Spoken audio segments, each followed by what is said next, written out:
Hello guys, Pumpkin here. In case you didn't know, I am Taiwanese and our country is very strongly influenced by the US. That's why I want to share my outsider's view on the Charlie Kirk incident with respect. I think it is a huge loss to society as a whole because he encouraged people to think by themselves instead of just bend under the pressure society forges upon you. This whole thing could have been delayed or avoided to some degree. One of the reasons that I want to share this is I hope to maybe help prevent such things from happening again. First and foremost, there is no doubt that it was a very, very terrible thing to have happened, and I hope nothing but the best for his family. The incident is not only regrettable, but it is also somewhat predictable. Even if I don't agree with all his values, I think Charlie is very passionate about what he believes in, and he is well-read and quick-witted. Also very willing to debate different opinions in terms of a public conservative figure. Debating for me is a very good way to encourage people to think instead of just,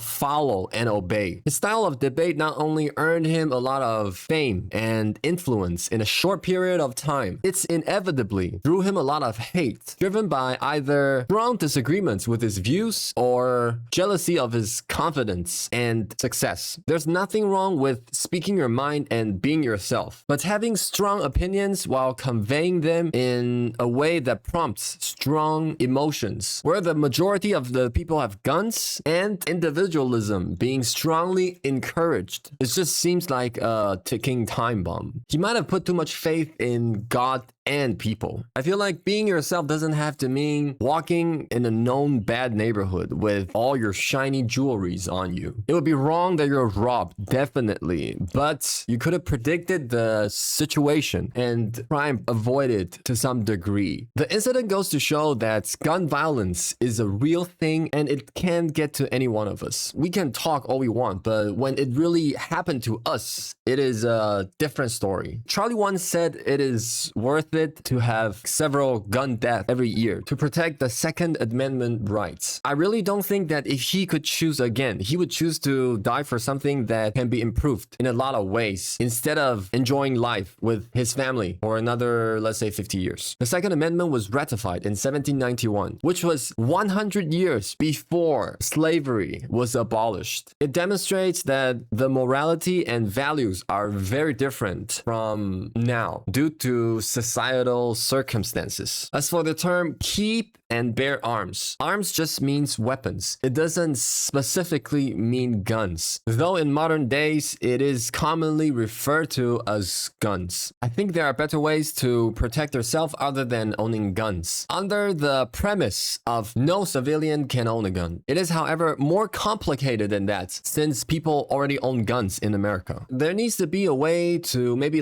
buy back all the guns or something like that. Then people get to protect themselves via means like pepper spray or tasers that are non-lethal but also very effective against multiple attackers. Other than protecting yourself, I really don't see any reason why a person should own a gun. The cons outweigh the pros by a large margin. It gives people easy access to take away a person's life without facing the consequences and guilt in real time. If you stab a person, of course you could just run away, but you need to muster enough strength first to stab the person, to drive a knife into a real person and seeing their expressions and seeing the person struggle to defend themselves. You would experience the horrific scene up close and you would feel the weight of your actions. With guns, it's just a light squeeze of your finger and a person's life is just gone forever. And if you're far away, it almost feels like nothing happened. Some would say just have stricter gun laws, but I think it's impossible to know when a person is gonna lose it. Us humans are very emotional animals. Even if a person is fine, let's say 99% of the time, and all it takes is just one time, and then it's like irreversible damage. It's simply better to just eliminate the means. It's like quitting smoking. If you keep a pack somewhere, chances are you're gonna smoke someday. You cannot smoke if you don't have any access to cigarettes. Now, I do agree that there can be guns at